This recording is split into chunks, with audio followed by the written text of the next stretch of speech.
Bismillahirrahmanirrahim. Assalamu alaikum. Eid ul-Fitr Mubarak to all of you watching in Pakistan and across the world. I am Omar Khalid and we are here with a wonderful lineup of guests to share the Eid greetings with you. Eid Akhuwat or Eid of Brotherhood that we are celebrating with all of you and with our guests as well. Let me introduce my plethora of guests that are here right here with me in the studios.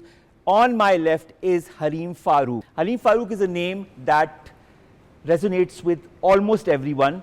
You've done films, you've done television, you've done theatre, you are an actor, you are a producer, and you are so much more to it. And above all, you are a wonderful, strong woman. Welcome to my show and Eid Mubarak. Thank you so much. Thank you. That was such a lovely introduction. It was so kind. No, seriously, pleasure thank is you. all mine. It's a pleasure to be here. The pleasure it's is just all like ours. home.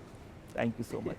Okay, next, when you call home, you know, this next guest is literally home to me. My younger brother, Osman Khalid, is our second guest.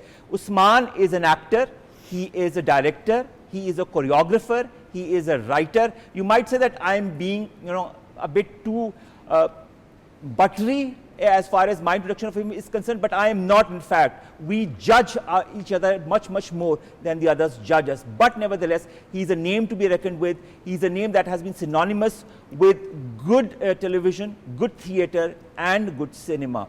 And he continues to go in that vein. And he's also a wonderful activist, talks about women's rights, talks about issues that pertain to our society. Usman, thank you very much to have given us the time. Oh, fancy meeting you here. Oh, yes. Eid Mubarak. Oh, Khair Mubarak to you as well, as if we hadn't met this morning. Exactly. Anyways,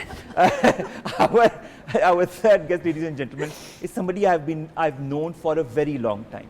And all the time that I've known her, I've respected her for her values, for her determination, and for her passion in whatever she has done.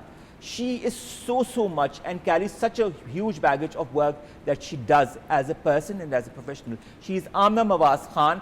Amna Mawaz Khan, ladies and gentlemen, is an actor. She is a classical dancer. She is one who works to highlight the political rights of people in different domains and talks the truth and tries to highlight the ills in the society. Amna Mawaz Khan, thank you very much to have joined us. It's always a pleasure. This is our first interaction as host and guest, you know. I've interviewed Hareem, I've interviewed Osman, but I've never interviewed you. So this is going to be a first, and I'm sure it's going to be a delightful first. Thank you for having me. I'm really glad to be among such lovely company, and Eid Mubarak. Khair Mubarak to you, Amna Mawaz, as well. I hope the little one is doing well. Yes. All right. On my very right, ladies and gentlemen, we have two wonderful ladies as well. Who represent different fields but nevertheless are masters in their own right. One much more than the other. Shehnaz Minallah. This is a name to be reckoned with because in the last 2 decades she has made many people to change their perspective of life. They change their perspective on how to live a complete life and devoid of stress and complexities that sometimes depress us, that take us in a dark hole. Life has so much more to offer than darkness, and she brings us into the light. Shehnaz Minallah, she is a happiness expert, and she is right here with us in the studio. Shehnaz, thank you very much to have come to the studio. Thank you for having me. And our last guest, last but not the least, I've known this girl now, woman, you know, since a couple of years. I've seen her come and go in our channel as well in different capacities. She's an educationist, she's also a reporter, and she's also a journalist. She carries a lot of, bags, and she carries them very well, despite her little, times when she becomes a bit too anxious and wants things to happen in the nick of time. And when that doesn't, you shouldn't mess with her. She is Anum Abbasi, and she's also our last guest in this very show. Anum, thank you very much to have joined us. Thank you very much, Omar. Might I say, you look very pretty. Thank you very much. All of you look very pretty and handsome when it comes to my brother, but nevertheless, it's a wonderful combination of guests. So let's begin from the very beginning. And we'll begin with my first guest. We'll start with a little bit of an introduction to ask what they're doing, and then we'll, have a bit of fun with them.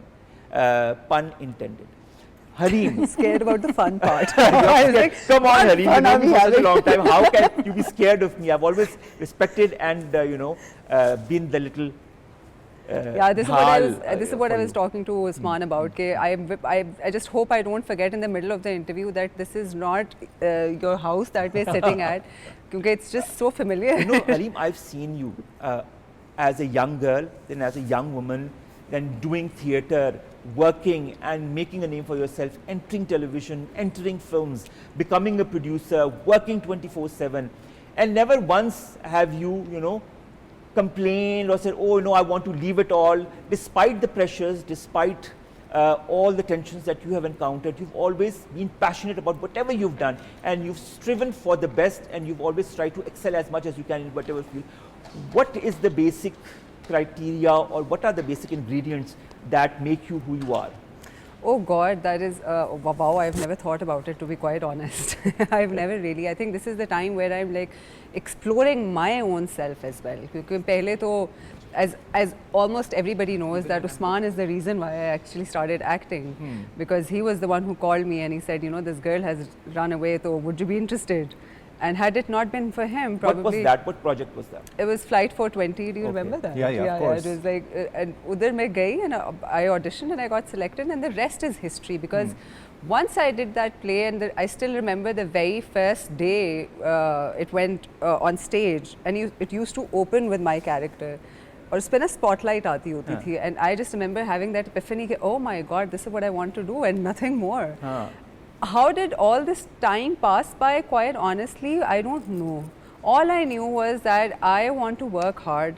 I want to prove a lot of people wrong. I want to break a lot of traditions and a lot of stereotypes which were especially based around this profession.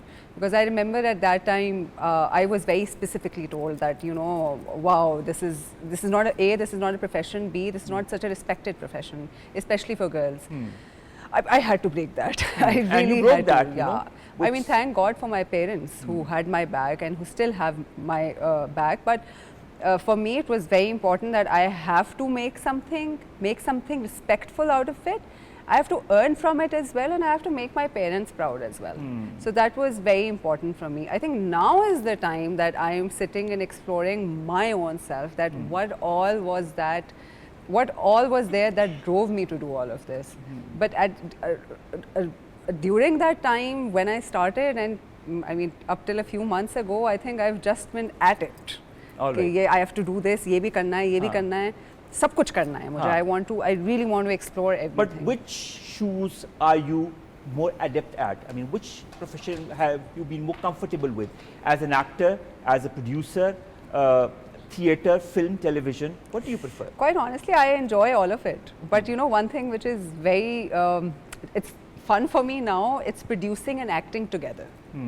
Because that's a real challenge. That's the real challenge, where you have to just completely get, when you're an actor, you're in a different mode. When you're a producer, you're in a different mode. And when you have to do them together, so it's, how do I put it nicely? It's a circus. It's a circus within your head, but it's chaos. And I think I like handling that chaos. It's a challenge for me. People thrive in chaos, just like my brother does. And he Osman, does. you know, when she talks of chaos, I always remember the times when you were directing your first play. You were barely 18.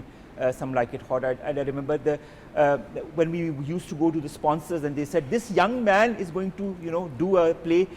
All of the sponsors rejected the first theatre play that he was going to direct. And he proved them all wrong. We went on without the sponsorship, and I still remember that there were such huge lines outside, queues to buy the tickets, and we were harassed, we were blackmailed to get the tickets from, you know, places I can't name on television.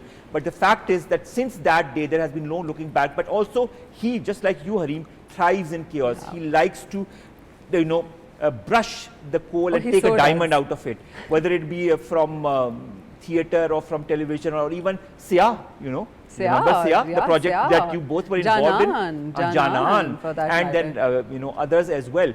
But let's begin with Sia. He got his ARY Best Screenplay Award, I'm thinking, for that.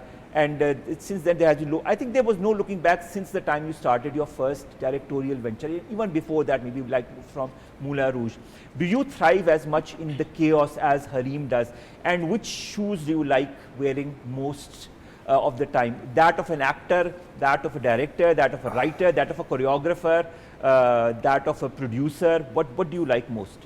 I think answering your first question, I used to thrive in chaos a lot, but I think part of growing older is that you know, kind of you want things to be a little more streamlined, and I think that I'm not as driven to do multiple things at the same time, which I used to do practically throughout my 20s. I think some of that energy has dimmed, but I am actually enjoying the kind of maturing of the self that has kind of happened. As far as which role I prefer, I love them all. I remember when I, during Sharabil's play, which was Moulin Rouge, the first time, my first theatre play which I acted in, I found my people and I found my calling. I always felt growing up that I was a little bit of a misfit. I went through the traditional educational system, and you know, it was, and you know, I was on my way to become a telecom engineer before theatre came and saved me. And you know that our mother always used to say that it's very important that you love what you do. And I think the moment I, like Hareem, went on stage and the lights hit, and I remember my first time I got dry mouth, cotton mouth completely. I couldn't speak for a second, but that thrill, that high was, I can't even, it's indescribable. So I think at that point I decided that everything that I had that felt like pipe dreams to me, that, you know, I'll choreograph one day, I'll write one day, you know, I'll be on screen as a mainstream hero, which as a kid who was bullied throughout his younger years, you know, it just felt like that dream was out of reach, more and more out of reach. So to actually be having achieved that now, I think it is wonderful. So for me, whatever comes my way, you know this, I take it on with the same amount of passion, the same amount of energy that I would, you know, so I don't have a preference. I love acting, obviously. It's my first love. It's the first thing I got recognized for in theatre, in television, in film. But I love it all, I think. So okay, so you're a man of for all seasons, let's put it that way. And anything that is given your way, you take it with a challenge and you try to make the most of it. Just like Hareem was saying that she wants to do everything and she's introspecting as to what she wants to move now with in this new chapter of her life. Are you also introspecting on what you want to move on in the new chapter of your life? Actually, for me, I think I put a pause on my dreams for a little bit. Mainstream television kind of does that to you because, you know, you're part of a grind, you're part of a system, you're doing project after project. And, you know, I was always a storyteller first, right? And so for me, what I'm focusing on is not introspection. I've moved beyond that phase. What I'm working on right now is kind of telling the stories that I want to tell. So that's the focus, and that's the new dream. I think, sorry to, I mean, I want to add something over here. It's very interesting because eventually there comes a point where you realize that, oh, you've become a part of the system that's going on, and then you realize, the system I don't like so much. I think I'm finding flaws. This and just then in, this point. Hareem Farooq does not enjoy the industry she's part of. I love the industry. I love the industry. Wait till all the page three news just capture Why this am I blurb. doing this show with him? Why I totally Thank you so much for this mother-son reunion. Yes. Oh yes, we'll talk about the mother-son reunion, ladies and gentlemen, because that's a very interesting aspect that I would like to bring out. But there's another aspect that of this lady that is sitting very comfortably and listening to everything. You know, you're a powerhouse yourself. You know, when it comes to expression, whether it be expression through your dance recitals, whether it be the anger, the frustration that you have shown in the different performances on dance, whether it be through your different forms of activism, political and otherwise. You've always been there on the forefront, and you've always been there on the right side of the story and working for the people. And this is something that has always been ingrained in you as a kid. Is this what you wanted, to do what was right? I think that's how all children are, almost, right? Unless they're like super abused, maybe. I should maybe not say Or that. unless they're the Antichrist. Yes. But there's an inherent, I think everybody has an inherent desire to join with what is seen as the larger, the greater good, whatever that may be. But also I think it's inherent in children, and in animals also.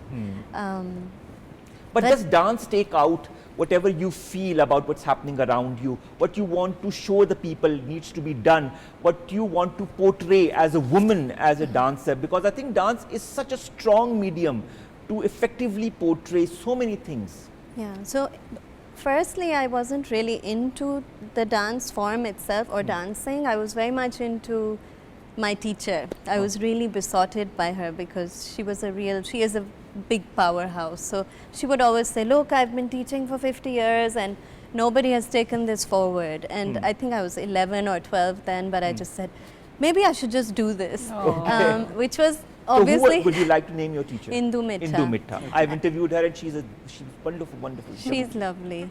But slowly as I got into more, like, I think this happened mostly after the earthquake in 2005, that I was out of I was a burger, I am a burger, I'm part of a privileged class. And when I saw people in 2005, when I went to Kashmir and other places, I realized, oh, I've been living in a bubble. So after that, I had a little bit of hesitation to take dance forward like that. But then when I started to involve myself in street theatre, and especially when there's a really like powerful energy in the public, and then just putting your body in front of this a very unpredictable space where often we'd have to run away from different kinds of people while we're performing. So I think that's how I got more and more interested in using the body, especially as a woman. When as a woman you're seen as a woman, right? But then with dance you can actually break a lot of barriers like gender, age, body type, all of those things. How is the acceptance coming when you highlight different topics that could be unacceptable to a certain sector of the society? How do you make that acceptable to them? How important is dance as that medium that brings that bridge in between? So for a short while I was choreographing with the Pakistan National Council of Arts under Jamal Shah. So I had a lot of leeway under him. He was a really great boss that way. So I remember we made a piece with 22 dancers on the idea of barzakh, so like purgatory. And there was supposed to be a very violent scene, and it went really well, but then a lot of the bureaucrats within the council said कि नहीं ऐसे नहीं हो सकता, औरतें क्यों लेटी हुई हैं ज़मीन पे? You know, so it's always, you have to find a way to navigate the patriarchy. Hence you got to work with the system, you got to change it a bit. It's too late, Hareem, unfortunately. Still stuck there. Anyway, so we were saying. But yes, I've seen recently on Women's Day we did this public performance, and there was a Khwaja Sira with us. Okay. And actually I think the people who are most marginalized have the most confidence actually, because they have nothing to lose. And her name is Chutki, and she was such a powerful performer. The rest of us were all kind of like, but she was really bang on. And I think now that I've been doing more like less performing and more kind of help enabling, let's say, performances, I like to pick people who've never performed before, but actually we're all performing even in the everyday, right? I think we all are actors in one way or the other. We are portraying different roles. Yeah, so I think like I like to kind of find these things like which get people to tick, and then I'm like, so would you like to act in our play? And of course people don't really see street theatres, you know, so they're like, ye kya hai, stage nahi hai, costume nahi hai. And I'm like, you have to use nothing to bring forward a story. So it's more like, again, that coal and diamond thing. Yes, and that is how you polish people, and that is also how you polish people's attitudes towards life and towards things they might not think about in the right manner. You bring them to the right perspective, I think, through your dance, and I think that's a very important way of doing it, and entertaining but an educative way to do it as well, and of course it's cultural on top of it. Speaking of that, you know, there are so many words that Amna was saying, and that reminded me of the work that you are doing. She talked about energy. She talked about people running away from things that scare them. She talked about visiting your fears and then combating them. In your 20 plus years of finding the balance in people and making them see the light, how satisfied have you been? I think it's the most fulfilling journey. 20 years have just flown by, you know. I was just an ordinary housewife, you know, throwing parties and being social and all that. But then when this technique came into my life, I was down and out. I had a nervous breakdown and I didn't even know I had had one. you know, because nobody teaches us about mental health in our country, you know. And so nobody in the world could help me, especially close people can never help you. Family can never help you when you're down and out. And this technique came like as a universal gift to me. And then I swore to the Lord that I will spread it amongst in Pakistan, you know. And since then, 20 years, I have every month 150 new people come into my life. And it's not just hello, assalamu alaikum, khuda hafiz. I know them through and through, you know, when the program. To build relationships. Build relationships, because it's a very powerful program. It gets to the depths of your soul. And you reach your, you know, you reach your depths. You connect to your soul in the program. You go beyond the layers of the mind. And you know, we humans think that the mind is what we're all about. Yes. We are our thoughts. But there is more beyond the thoughts. I think there's much more beyond And where the stillness lies, and where, you know, where the true bliss and joy resides. That is so and true. nobody taught us this in schools and colleges. It's such a tragedy. You know, everybody says don't be angry, don't be depressed, don't be, you know, sad. But nobody teaches us how. You know, and it's just some certain tools so that we realize our full potential, because life is small in any case, you know, and you have to become the best version of yourself. But we all need a little help. And you know, the main things that need to be taught in schools and colleges is how to manage money, relationships and health. These are the three prime things in life, and nobody teaches us. So it's so tragic. You know, At times, you know, you give us that avenue where we can do that, and we can discover ourselves and understand how to navigate in the society and be better individuals. exactly. You know, So there is a teacher for every subject in life, except life itself. But that is also a very individual experience. I've you know, when I meet people, because I've interviewed thousands of people over this career that I've had, and every person is different. Every person has a different range of fears, of auras, of likes, of dislikes. And you have to adapt yourself, because I interview them, I have to adapt myself to the guest accordingly, so as not to offend him or her, so as not to go towards an area that could be troublesome for him or her. Exactly. When you are self-discovering, how do you navigate? But it's a process that you go in through. Okay, we do it through a certain process in which we make you go through long, medium and short breaths. All right. That impacts your nervous system in a certain order. And suppose you've been holding an emotional issue from childhood, that comes to surface. And you say, that I gave up 20 years ago. Why is this bothering me now? Because you're still holding it in your cellular makeup. And that becomes a block to your daily life. And something is not, you know, keeping you away from being joyful, from being happy. You know, so happiness is our birthright, and we need to be happy in every living moment. But because of certain block, an emotional block, a mental block, a spirit, we don't realize it.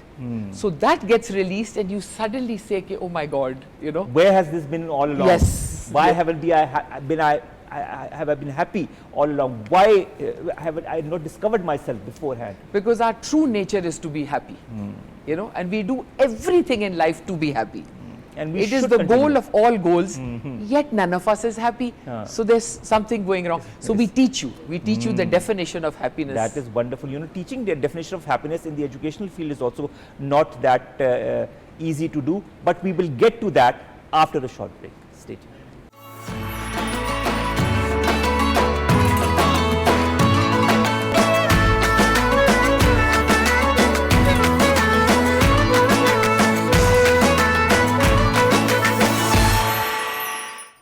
Welcome back, and you're watching the Eat Show. I'm Omar Khalid Butt, and I'm with a group of guests, and we are having a lot of fun even when the break is on. We were talking about education, we were talking about, you know, breaking taboos, we were talking about discovering oneself, and self-discovery, I think, is the most important thing, and loving oneself, I think, is the most important thing as well. It all begins with liking yourself, liking who you are, loving whatever you stand for, and only then can you become a better person and for people across you or around you. Anum, Abbasi, you're an educationist. When you teach young children that, how do you understand how to also make the small things inculcate in their personality so that they can grow up to become better individuals? Well, Omar, that's such a nice question and a very tricky question to answer as well. When the kids are young or any age these days, what is the most important thing as an educationist is to develop a relationship. So once you have developed that relationship with any child, you can actually connect through him, through your words. And as they say that you have a very strong power of words. So that is how you actually inculcate and influence their mind by using such words and influence their young brains. So what I believe is that since the era of education has completely transformed, and now we talk about influencing the young minds by developing a good relationship, which in our childhood was not really focused at and was not actually a point of discussion back then. But now, as of now, we talk about kids who are using technology, who are out and about, brilliantly smart, and who have great ability to have curious brains, have great ability to ask you questions, questions that needs answers. So the teachers and the educationists, they have to be extremely smart, they have to be extremely knowledgeable to actually come to that point where they can influence their young minds, where they can influence their personalities, just by being actually walking the talk instead of just teaching the curriculum. So now is the time when a teacher has to be a transformative leader as well, who leads the way. And now with social media rampant and the children having access to it, to everything that is going on across the world, the responsibility on a teacher, just like that on a parent, becomes even more important, because you have to make the child understand why things are happening around the world which he or she at his or her tender age do not understand. And a lot of things on social media also. The children are growing up at a much rapid pace, mentally and physically as well, as compared to what our generations went through. But nevertheless, I think the role of a teacher is extremely important and pertinent, and that teacher also needs to be feeling good about himself or herself if you or that teacher wants to, spread that happiness or spread the right knowledge amongst the children. I think the children are very intuitive and they understand very quickly if you are good or if you aren't, if you are sincere or if you aren't. Just like friends, I think. And kids know at once. Kids know at once. True. Hareem, friends are, very rare to come by, but the good ones you always tend to keep very strongly. And you've had a very strong group of friends since the decades, and you continue to stand by them, and they continue to stand by you as well, in the good times and in the bad times. But I think before we go to the times when you played mother to Osman and then you played his wife, and that for me as a viewer was so, okay, if I was a bit, thinking twice, I said, I don't know what the normal viewer might be thinking of. I'm just telling you, they did two plays. One was Diyar that became extremely popular, in which Hareem played Osman's mother. And just afterwards, yes, Shehnaz, just after that play, once that ended, it became a huge blockbuster. When that ended, there was another play that came called Sanam. Now in Sanam, Hareem plays Osman's wife. Oh, wow. And she is a wife who has certain psychological issues that she's grappling with as well. Wow. So it was a very difficult role to play. Even the role of the mother of Osman was a very difficult role to play with. Where do you draw inspiration from, Hareem? I have no idea. See, she's a natural. I'll tell you what. So it's when they approached me for this script, Hasib Bhai said, he called me, and Hasib Bhai, he's the Hasib Hassan, the director. And he told me, I had no idea what it was about. So when I went in, I heard the story, and then I asked him, I was like, which character? So he said, Arjuman. I was like, Acha, who's going to play my son? So he said, Osman. He was a little reluctant to tell me, कि भाग ही ना जाए ना. So he said, Omar Khalid Butt will be playing your son. I go, okay, this should be fun. I go, are you serious? He's like, yeah. I go, okay, this should be. That's a challenge. It's a challenge, and plus we're such good friends. So I don't know how it's going to play out, but that's the real challenge, to play his mother, at the same time to build that chemistry between a mother and a son, and to make it believable. And then once we were done with Diyar Dil, so Hasib Bhai approached me for Sanam, and he said, okay, this time around, It's a great character. It was it was on the lines of bipolar disorder, not exactly bipolar disorder, but it was on the lines of that. And he said, you will be playing Osman's wife this time. Mega, that's another challenge. That's another challenge. Let's do it. See, this is where I can be just an actor who's just doing mainstream roles and going like, yeah, pretty. But where's the challenge in it? What do I get to change? What do I get to? Who knows? Tomorrow you might play his daughter. You know the way things are going from one generation to the other. But I think this is where this is where theatre. Good idea. This is where theatre training comes in, I believe, because you know in theatre we play right. such different characters, and there is no delineation between young and old. You know, you just put some white base on your hair, and suddenly you're an old, aged person. And we've experimented a lot. You get to experiment and play around with so many different characters. We were actually discussing this backstage as well. And I think that's where the fearlessness kind of comes in. Yeah, it is, because I remember playing a 60-year-old woman when I played Jahar on stage for Angan Teda, and there was no inhibition whatsoever. That age is not a thing. I can play at a 23-year-old, as a 23-year-old, I can play a 45-year-old. Sister, you're large. Oh, my large. Even on screen, he doesn't leave you. Now a pookie. He does not leave you. But that is what good friends are for. You know, they always nitpick. Protective. But when we're together, that's the best part. This is why I think there was, even with Ali playing my husband at that time and playing a 45-year-old together, I don't think I really thought about it, कि ये कैसे होगा. In fact, the production and they were kind of worried. The director was also like, ठीक है, this should be fun. You're not concerned about it. Okay, let's see.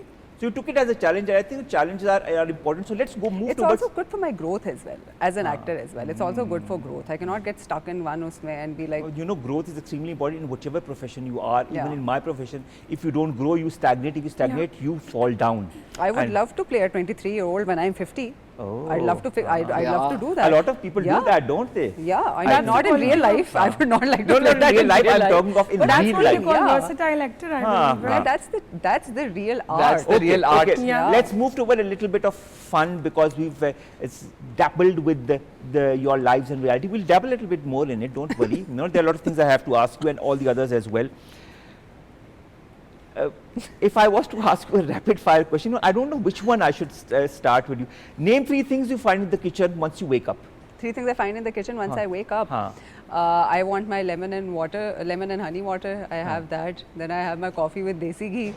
And coffee with desi ghee? Yeah. I've never heard of that. Oh, it's really good. It's really good. I recently started having it. My daughter does that. Yeah, really? Yeah, it's brilliant. It's so good. It's like the best energy booster. Okay. And then I have kalonji. So 3 things. Oh. Yeah. All right. So I also didn't know that you have these things. I'll try them tomorrow morning. Take notes. I should. This is what I do. This is my role as a journalist. Osman, 3 things which you do in the gym. Squats, deadlifts, lat pull downs. Every day? No, not every day, bhai. I look at myself in the mirror and examine my progress every day. But you know, I need to work on my legs a little bit more. every day. No, I also do an incline on the treadmill. That I do every day. Okay, so as my stable state cardio. Okay, so you have to do that in order to move towards the gym, the pulling weights. No, for some people they do it after. I just like getting it done with before. Okay, so these are the 3 things that you do in the gym. Okay, I wouldn't ask what you do in the gym, Amna, because that would be a bit strange to ask you. Why? But, it's 2025. But what are the 3 pieces of clothing that you really are very important to you? Do rings count? That's not clothing. That's though. not clothing, is it? It is kind of accessorizing. Accessories. But in Germany, I like to wear my kufiya. Okay. Okay. In Pakistan, I like to wear my shawl from the peripheries. Okay. Yeah, Okay, I like 3 to pieces wear of clothing that you have. Okay, Shehnaz. Okay. What are 3 things that you do in the morning? Not necessarily after you wake up, but what are 3 things that are important to you? First thing in the morning, I get straight out of bed and I go barefoot onto the soil. I wore nange pair, and that's the best thing in the world. And I advise it to every human being that for God's sake, walk on soil or grass first thing in the morning. It's beautiful for you. It's excellent for the eyes. Oh, it is. Yes. So you know when you go and you earth yourself. So I go and I'm in my night clothes and I start gardening. Oh. So I have my Pathan Mazdoors and I garden for 5 hours from 8 to 1. So I have to be outdoor, I have to be in the sun, I have to be, my hands have to be touching the earth and you know, changing. And right now it's spring, so I just go nuts How in the lovely. garden. Three things you can't, this is interesting because, you know, I think one should be one with nature, and the Yes, fact you that have you to be. begin the day with being one with nature And is morning a wonderful time ritual. is very precious. And this generation is so wretched and you know, they're so unfortunate. They don't wake up in the morning when you know, it's the best part of the day is the morning. I am not going to comment on In this. which the birds chirp and because you know, I have lots to say. before 10 in the morning, it's like divine. The lighting is, after it, you know, then the day, you know, gets harsh. But the morning light, and it's just blessed. You know, I really feel sad for people who don't wake up in But the morning. Chini, nighttime is also great. That's when you get to I know. talk to all of the demons inside your head. What do you do with the demons? Converse with them. Talk about Converse them. with Like them. conversation. What a useless conversation with demons. Now, Shehnaz, Soil let's though, talk like my And listen, feet can touch soil after anytime. sunset is But the demons, Chini. after sunset is just useless time. Okay. Because you know the mind thinks of, so if you're not with the circadian rhythm, all the most negative of thoughts course. happen at night. Useless conversations in the night. Okay. So, okay, I'll now go to Anum. Anum, you've heard the perspectives of all my guests more or less. But Variety. no, but you know, variety is the spice of, Of life, course. as they Yeah. say. You know, what are 3 things you can't do without? I can't go without a cup of tea or coffee, and then In the morning? Yeah, in the morning. Okay. So then I can't go without my kids because they go along me. They are the accessory I carry everywhere all the time. Yes, Okay, good that's one. on a pun intended. And then, of course, my bag, the handbag that I carry, Which has has a everything lot under. of Ah. the Important things Yeah, that you yeah. hold on to. Since we work multiple stuff, so yes, handbag is important. Okay, okay, that's interesting. You have a young kid, Amna, around 7 years old. I saw him last time when he was literally a toddler, and it has been ages that I haven't seen him.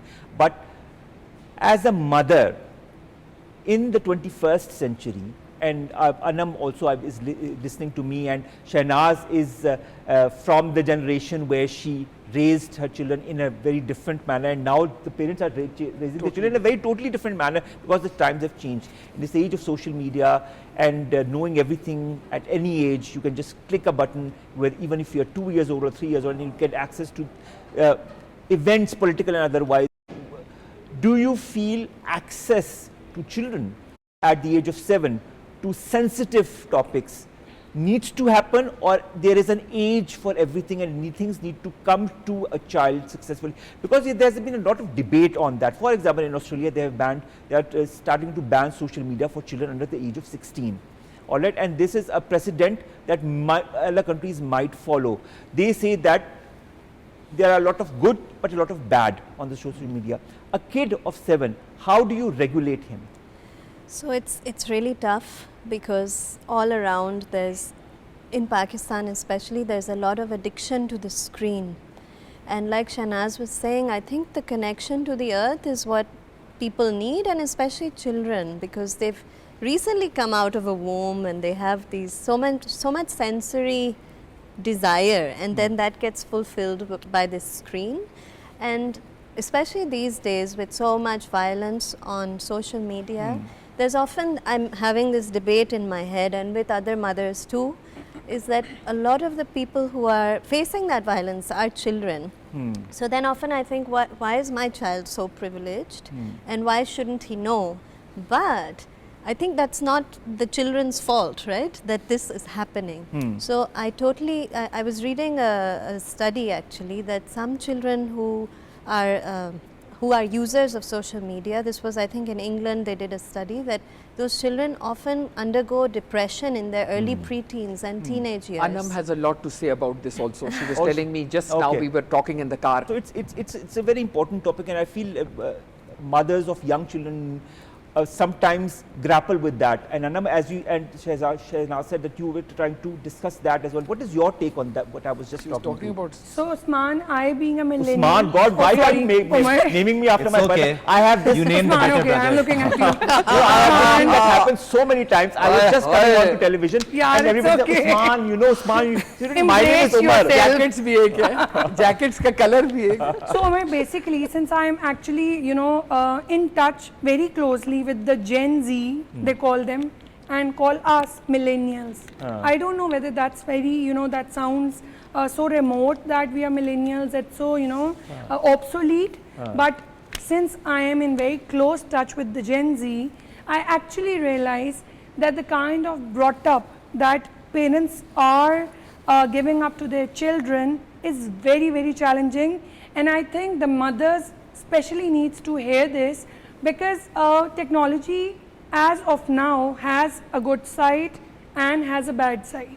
But how So do you it navigate totally- between the two? How do you balance the two out? That is the So question. please try to understand that when you are giving a child a mobile phone and making him put aside just to make sure that your salon appointments are done, your household chores are done, your commitments are done, that child who you are actually investing as a future generation is being spoiled, and there will come one day when you will regret for doing all those things that you have been doing by putting God, them aside. Anum, you sound just like my teacher, my I think high school teacher. I just you know, to at this answer time your she's question. still, she has that attitude of being an educationist and how. But I think what you're asking, like, about what you do then is get How other do you maneuver? activities. How do you So maneuver? get Play-Doh, get a coloring book, read a story.